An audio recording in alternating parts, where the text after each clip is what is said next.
new. Neuro-Linguistic Programming is a relatively new idea of science that a lot of people are yet to understand.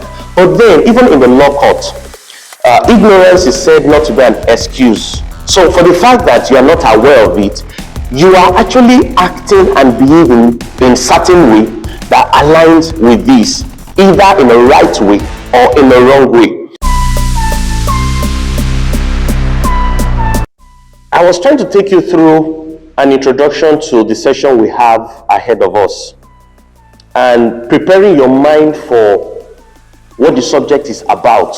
And I was saying that this session is focused on your behavior, your attitude, your personality, you as a human being, as compared to the subject you have had in the past 2 days on the core subject of the profession. And of course, that gives you the certification for the profession that you are about going into. Now, the subject is relatively new. Neuro-Linguistic Programming is a relatively new idea of science that a lot of people are yet to understand.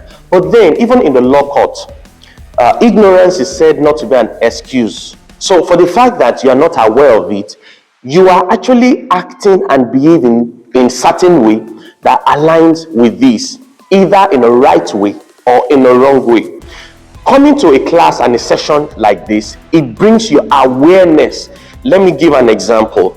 You have a cup of water or a cup of juice, and then for the fact that you don't know if something has been poured, something that is poisonous and acidic has been poured into that cup, does not exonerate you from being poisoned if you drink it. Now, with the knowledge that this thing has been poisoned and I shouldn't take it, helps you to be guarded when you are approaching the table or the room where that object or that liquid is kept. So also this subject.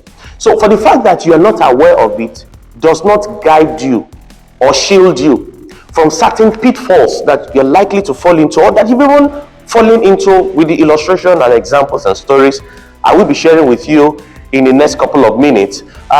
You will realize that there have been certain things that have been happening that, whether you are aware or not aware, whether you knew or not, you have been victim of certain things. But then Reskill is bringing this together to further equip you beyond the certification, ensuring that you can even go beyond the lifestyle, the workability, and the life, the work-life balance of your other counterparts.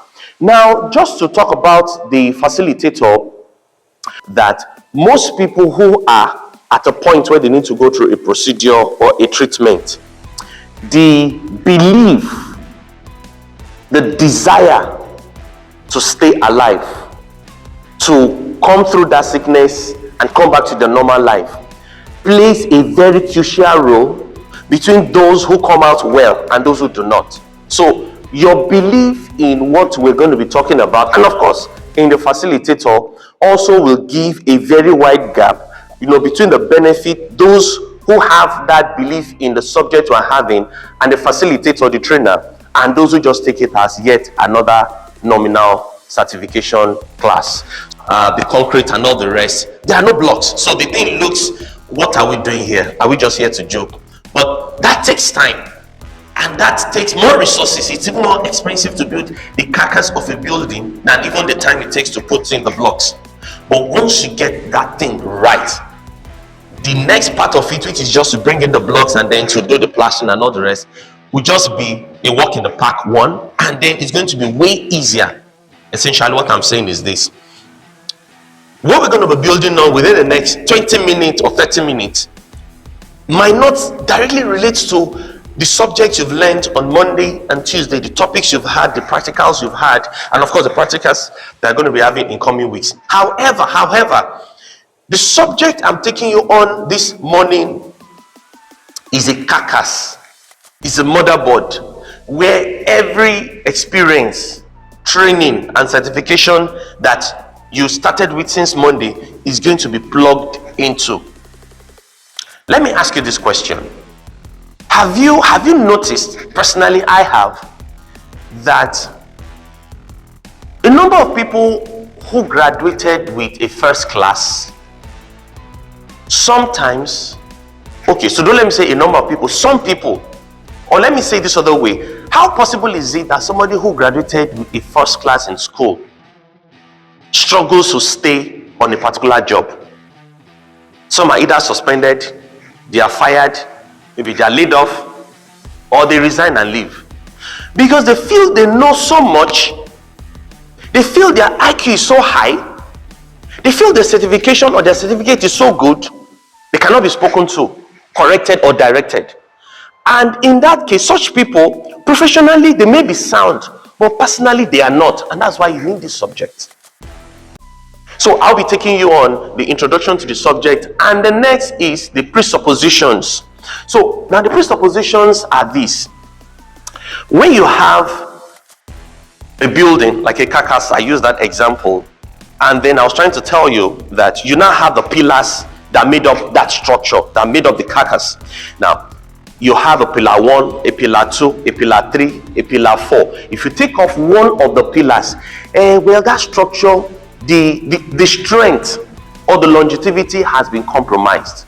So NLP as an idea, which I will explain in the next slide, has its own pillars. Now they are called the presuppositions, the underlying beliefs, in which all of the ideas that has been researched on and then postulated on how we behave, how we can change the way we behave that we are not pleased with, how we can form new beliefs and take away our limiting beliefs, how we can become better humans, both to ourselves, those around us, and at work. How can all of these things be? All of these ideas are built on certain presuppositions. They are between 12 and 20. But with the time we have, we'll be talking about just a couple of them. And then the next one is mental filtering, which is about, we're going to look at a diagram on how you as a human being, again, like I said at the beginning, even if you're not aware of this, you are not shielded from the consequences. So you cannot see your brain, but I will be sharing with you in a bit what goes on in your mind, what happens in your mind, and then how that thing that comes out to play out in your external world. Why do people always behave like this to me? I think I give my best. Have you found yourself in that frustration?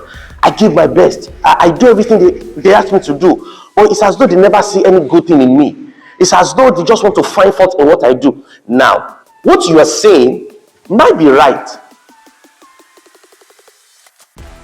and might be wrong. But whatever happened outside of you is beyond your control. It is what happens here that is within your control. And we're going to be having that discussion in a short while.